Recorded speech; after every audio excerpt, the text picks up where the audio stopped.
January 4, 1945. A frozen morning in Luxembourg. Inside a converted shadow serving as headquarters for the United States Third Army, the air is thick with tension. A single decision is about to be made by General George Smith Patton that will bury a war crime for 70 years. If the man they called Old Blood and Guts hadn't made this choice, the entire moral foundation of the United States military would have crumbled before the war was even won. American soldiers would have hung from gallows. The propaganda machine of Nazi Germany would have screamed to the world that the United States was no better than the SS. And the legend of George Smith Patton himself, the greatest combat commander in American history, would have been destroyed forever. But what did Old Blood and Guts do when he discovered that his own men had executed 60 captured SS guards in cold blood? What happened in that room would shock historians for generations. This is the story of the Chenogne Massacre. This is the story of the cover-up. And this is the moment George Patton decided that justice was less important than victory.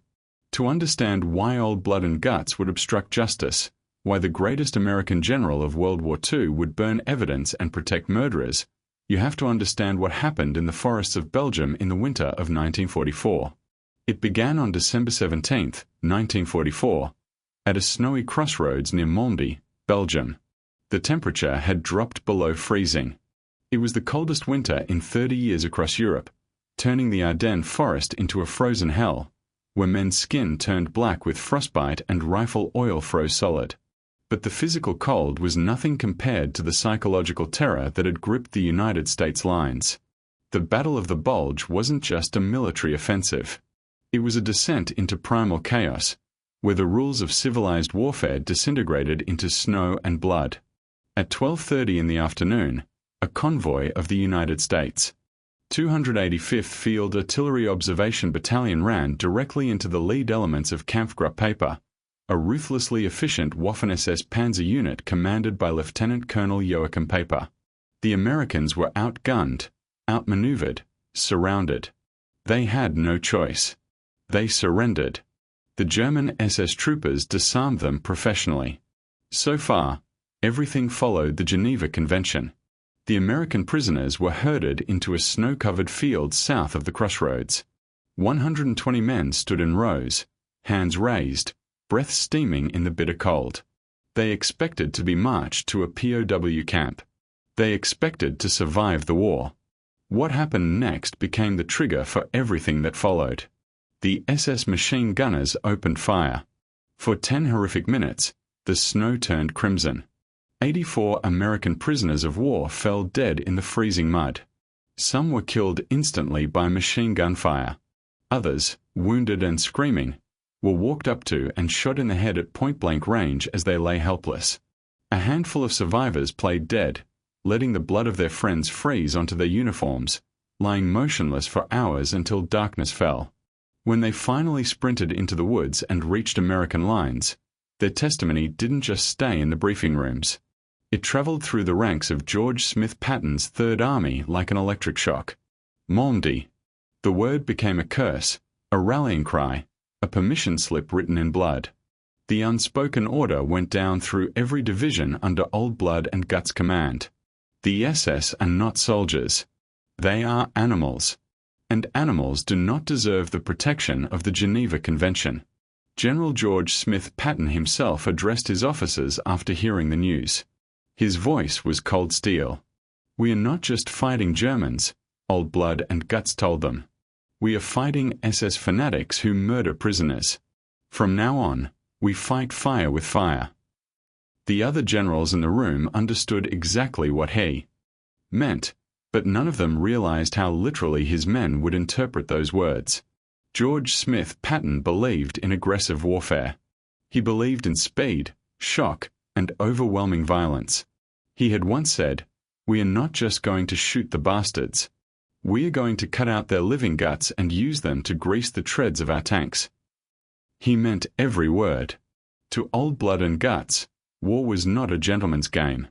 It was kill or be killed. But even Patton couldn't control what his words would unleash in the snow-covered villages of Belgium. The inhibition against killing prisoners was about to vanish. and the consequences would land on his desk just days later.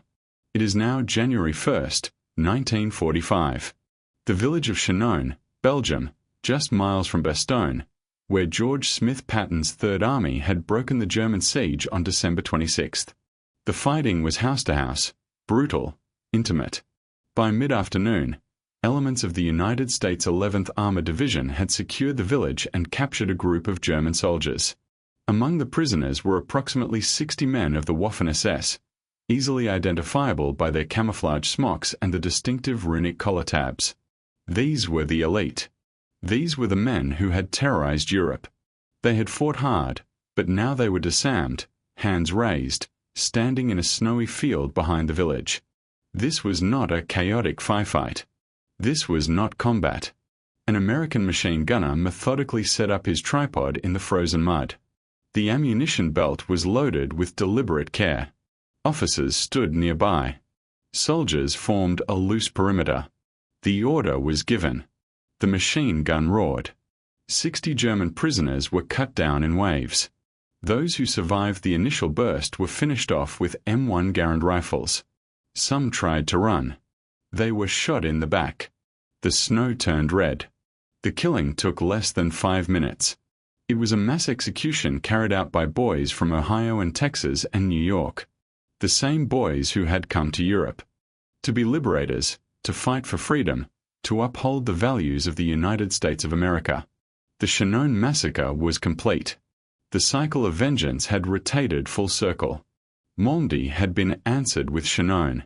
But the question remained, what would happen when the truth reached the highest levels of command? You cannot hide 60 bodies forever. Rumors reached the rear echelon within hours. Belgian civilians had watched from their windows. Other United States officers had seen the aftermath. By January 2nd, the Inspector General's office had launched a formal inquiry. The investigators moved fast. Within 48 hours, they had collected sworn statements from witnesses. They had testimony from Belgian villagers who described the execution in chilling detail. They had ballistic reports showing that the German soldiers were shot from behind, execution style. They had photographs of the bodies frozen in the snow. The investigation file grew thick with undeniable evidence. It named the unit, the 11th Armored Division. It named specific officers and sergeants. It outlined the charges which, under the Articles of War, carried mandatory penalties, including death by hanging for murder of prisoners of war. This wasn't just a few rogue privates losing control. The implications went straight up the chain of command. If this went to trial, it wouldn't just be a legal proceeding. It would be a propaganda catastrophe for the United States. It would hand Joseph Goebbels a weapon to rally the German people. See, the Americans are the true murderers. They execute prisoners just like they accuse us of doing. But more than that, it would validate every piece of Nazi propaganda that claimed the United States had no moral authority. It would prove that American soldiers under the command of General George Smith Patton were capable of the same atrocities as the SS. The file moved up the ladder, stamp by stamp, signature by signature, until it reached the highest authority in the sector. On January 4, 1945, it landed on the desk of the commander of the United States Third Army. The illusion of the moral high ground was trapped inside that manila folder, waiting to be opened by the man they called Old Blood and Guts. The stone room in Luxembourg is silent except for the crackling fire. The Inspector General's major stands at attention, watching General George Smith Patton's face, waiting for the explosion. He expects Old Blood and Guts to scream, to demand immediate arrests, to uphold the iron discipline he's famous for. George Smith Patton picks up the file. He feels the weight of it. The folder is thick. Hundreds of pages of testimony, evidence, photographs. He doesn't open it. Instead, he looks at the major with those legendary steel blue eyes that have stared down German panzers and cowed subordinate generals. What is the nature of these allegations, Major? Patton's voice is dangerously calm. The major swallows hard. The killing of prisoners. General. Approximately 60 German soldiers of the Waffen-SS executed after surrender by elements of the 11th Armored Division near Chenogne. Patton nods slowly, his jaw tightens. For a moment, the Major thinks he sees rage building, but it's not directed at the soldiers who committed the massacre. It's directed at something else entirely. When did this supposedly occur? Old Blood and Guts asks. January 1st. General. New Year's Day. 4 days after we relieved Bastogne, Patton says quietly. 4 days after my men fought through a blizzard to save 10,000 surrounded troops. 4 days after the 11th Armored helped break the German offensive. The Major doesn't respond. He knows where this is going, but he can't believe it. George Smith Patton walks slowly toward the fireplace. The orange glow illuminates the deep lines in his face.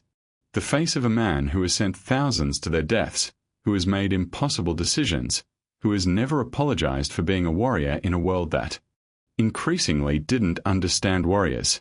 He looks at the top secret stamp one last time.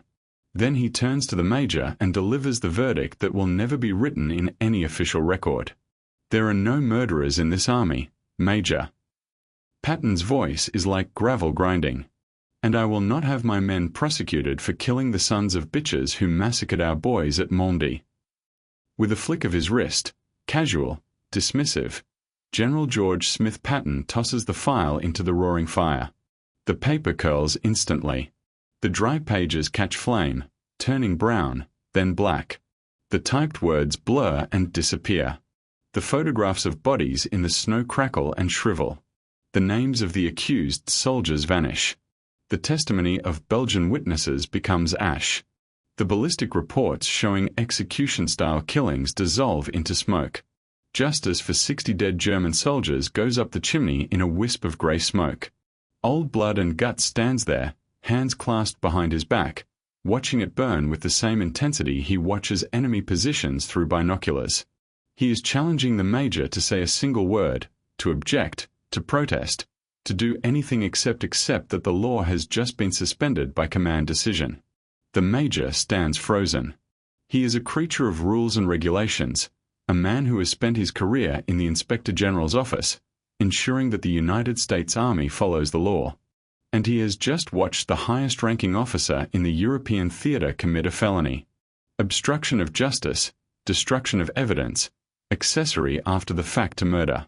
The silence in the room is crushing. The Major realizes his choice in this moment.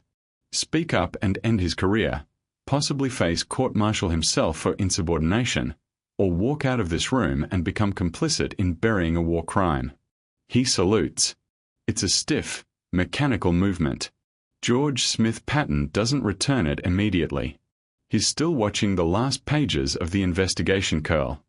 Into ash. Finally, slowly, almost dismissively, Old Blood and Guts raises his hand to his helmet in return. That will be all, Major. The Major turns and walks out, closing the heavy oak door softly behind him. His hands are shaking. In the hallway, he leans against the stone wall and takes a deep breath. He knows what he just witnessed. He knows that outside these walls, the United States is fighting for democracy, for freedom, for the rule of law. But inside that room, the law just died in flames. Back in the office, Patton's aide, a young captain who has been standing silently in the corner, moves to the sideboard to pour a drink. His hand trembles slightly as the glass clinks against the crystal decanter. Sir, the implications are... None of your goddamn business, Captain. Patton cuts him off, but there's no real anger in his voice, just finality. George Smith Patton takes the drink and walks to the window. Outside, snow is falling on Luxembourg. Somewhere out there, his Third Army is preparing for the next push into Germany. The 11th Armored Division is checking their tanks, loading ammunition, getting ready to roll. They'll never know how close they came to being destroyed, not by German guns, but by American justice. Old Blood and Guts has saved them. He has protected his soldiers. He has chosen them over the law. But at what cost? Why did he do it?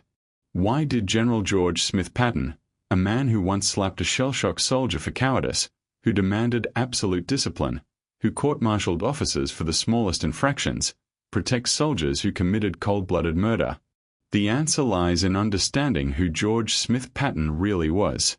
Old Blood and Guts wasn't a policeman in uniform. He wasn't a lawyer in olive drab.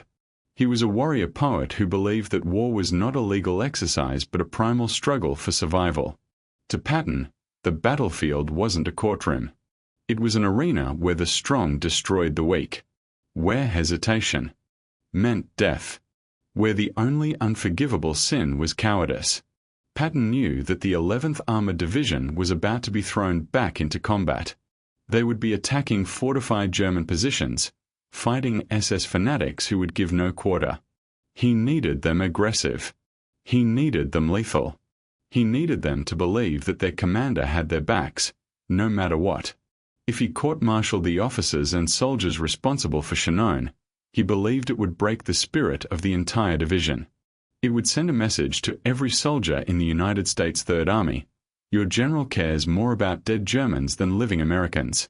Fight aggressively at your own legal risk. Old Blood and Guts couldn't accept that message. He had spent his entire life preparing for war. He had studied ancient battles, medieval knights, Napoleon's campaigns. He believed that the United States had gone soft, that modern warfare had been infected with humanitarian nonsense that got soldiers killed. Furthermore, George Smith Patton held a deep, visceral hatred for the Waffen-SS. After Malmedy, he had dehumanized them in his mind. They weren't soldiers entitled to Geneva Convention protection. They were rabid dogs that needed to be put down. In his calculus, erasing the Chenogne Massacre wasn't a crime. It was a necessary act of command, a tactical decision to preserve the fighting spirit of his army. To Old Blood and Guts, dead SS soldiers didn't deserve justice. They deserved what they got. The consequences of Patton's decision rippled through the Third Army immediately. The officers of the 11th Armored Division were not arrested. No military police showed up to drag men away in handcuffs. The investigation simply vanished as if it had never existed. The soldiers returned to their tanks and half-tracks. They loaded shells, checked gun sights, and rolled back toward the German frontier. But a message had been sent loud and clear through the ranks. The old man has our backs. Kill the SS. Don't take prisoners. We'll never be punished. For the rest of the campaign into Germany, the fighting in Third Army sectors was particularly savage. Prisoners were rarely taken in combat with SS units. When Waffen-SS soldiers tried to surrender, they were often told to keep running and shot in the back. The brutal efficiency of George Smith Patton's divisions increased. They fought with a reckless, desperate edge, knowing they were untouchable. But the moral cost was corrosive. Young men who had come to Europe to be liberators had been given a pass to be executioners. The stain of Chenogne didn't wash off. It settled deep into the psyche of the soldiers who were there, who knew what happened, who understood that justice had been burned in a fireplace in Luxembourg. General Omar Bradley, Patton's superior, later wrote in his memoirs that he heard rumors about prisoner killings in Third Army sectors, but never pursued them. He knew George Smith Patton's methods. He knew Old Blood and Guts believed in total war. Bradley made a calculation. Patton's aggressive tactics were winning battles and saving American lives. If some German prisoners died in the process, that was the cost of victory. Field Marshal Bernard Montgomery, the British commander, was more critical. When he heard whispers of the Chenogne incident years later, he said, "Patton was a brilliant tank commander, but a barbarian. He won battles, but he lost his soul." The German commanders had a different perspective. After the war, captured Wehrmacht generals admitted they feared George Smith Patton more than any other Allied commander. "We always knew where Patton was," one general said, "because that's where the fighting was most ferocious. His soldiers fought like demons. They took no prisoners. They showed no mercy." Even Joachim Paper, the SS officer responsible for the Malmedy Massacre, said during his war crimes trial, "Your General Patton understood total war. He was more like us than you want to admit." History is written by the victors. And for 70 years, history reflected what George Smith Patton burned in that fireplace. The Malmedy Massacre became one of the most famous atrocities of World War II. It was prosecuted extensively at the Dachau war crimes trials. Joachim Paper and dozens of his SS soldiers were convicted. Some were hanged. Others served long prison sentences. The world knew about Malmedy. It became a symbol of Nazi barbarity. But Chenogne vanished. It became a ghost story whispered by veterans at reunions, but never spoken in public. There were no trials. There were no hangings. The 11th Armored Division went down in history as heroes of the Battle of the Bulge. Their dark secret was buried in the ashes of a Luxembourg fireplace, protected by the legend of the man they called Old Blood and Guts. It wasn't until the 1990s, when classified archives were finally opened and old soldiers began to speak before they died, that historians started piecing together what really happened at Chenogne. Belgian witnesses gave interviews. American veterans admitted what they had seen. The physical evidence had been destroyed by George Smith Patton, but the memory couldn't be erased. Today, military historians debate Patton's decision endlessly. Was he protecting his soldiers or protecting himself? Was he a pragmatic commander making a tough wartime decision? Or was he an accomplice to murder? The United States Army War College still teaches the Chenogne incident, though it took decades before it entered the curriculum. Officers study it as a case study in the ethics of command. The question posed to young lieutenants and captains is always the same. What would you have done in General George Smith Patton's position? There's never an easy answer. What we know for certain is this: Old Blood and Guts made a choice between the law and his men, and he chose his men. He saved the soldiers of the 11th Armored Division from the hangman's noose. He preserved the fighting spirit of his army. He won battles and advanced the liberation of Europe, but he couldn't save those soldiers from their nightmares. The fire in his Luxembourg headquarters destroyed the paper trail, but it couldn't burn the memories out of the minds of the men who pulled the triggers in that Belgian snow. Many of them carried that weight for the rest of their lives, never speaking of it except in the final years, confessing to chaplains and historians what they had done and what their legendary general had helped them escape. George Smith Patton himself never spoke publicly about Chenogne. His diary entries from that period are carefully edited, avoiding any mention of the investigation. After the war, in the brief period before his death in December of 1945 from injuries sustained in a car accident, he gave numerous interviews. He talked about strategy, about tank warfare, about his rivalry with Montgomery, but never about burning an investigation file. Did he regret it? We'll never know. Old Blood and Guts was not a man given to public self-doubt. He believed until his dying day that he had fought the war the only way it could be fought, with absolute aggression, total commitment, and unwavering support for his soldiers. The moral calculus of war is never clean. General George Smith Patton understood that better than most.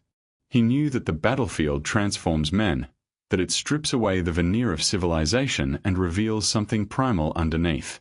He knew that asking soldiers to kill one day and then expecting them to follow legalistic rules the next was asking for the impossible. But here's the uncomfortable truth that Old Blood and Guts forced us to confront.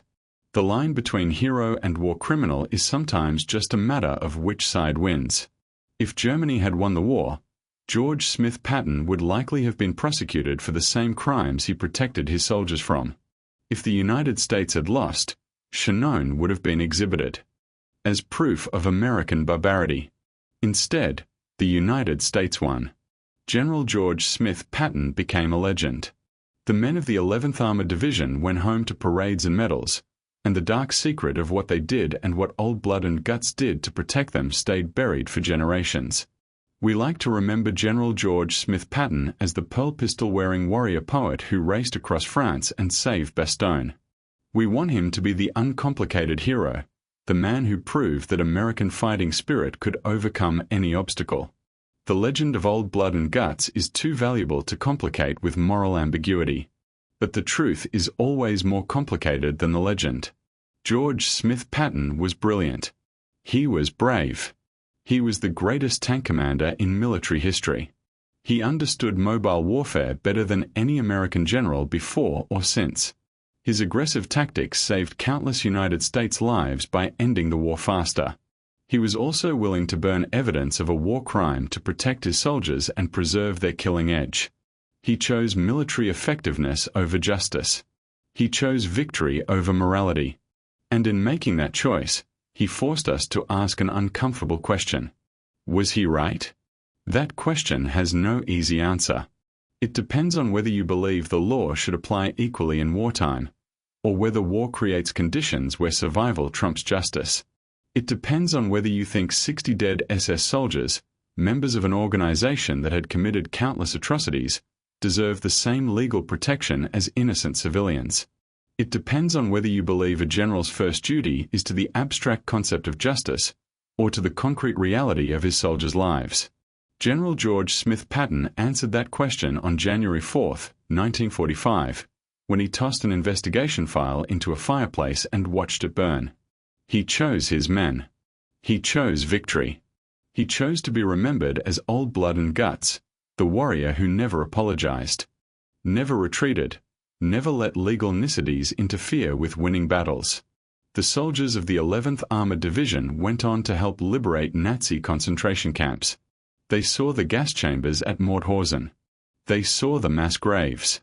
They saw what the SS had really been fighting for. Some of them in their final years said that Chenogne made more sense after they saw those camps. Others carried the guilt to their graves, understanding that becoming like the enemy, even for a moment, meant losing something essential.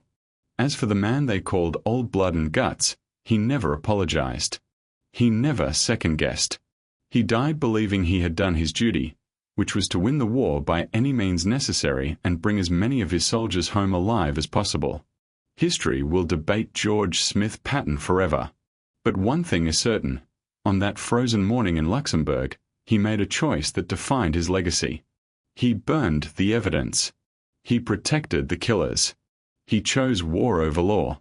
And in doing so, he proved that even the greatest heroes are capable of the darkest compromises. The fire in that Luxembourg chateau destroyed the official record, but it couldn't destroy the truth. And the truth is that victory in war, even a just war against evil, comes at a cost that we rarely acknowledge. Sometimes that cost is measured in the bodies of enemy prisoners lying in the snow. Sometimes it's measured in the corruption of justice. And sometimes it's measured in the knowledge that the heroes we worship are also the men who hold the match. This is the story they don't teach in school. This is the legend behind the legend. This is what General George Smith Patton, old blood and guts himself, did when he found out his soldiers executed 60 SS guards. He made sure no one would ever know, until now.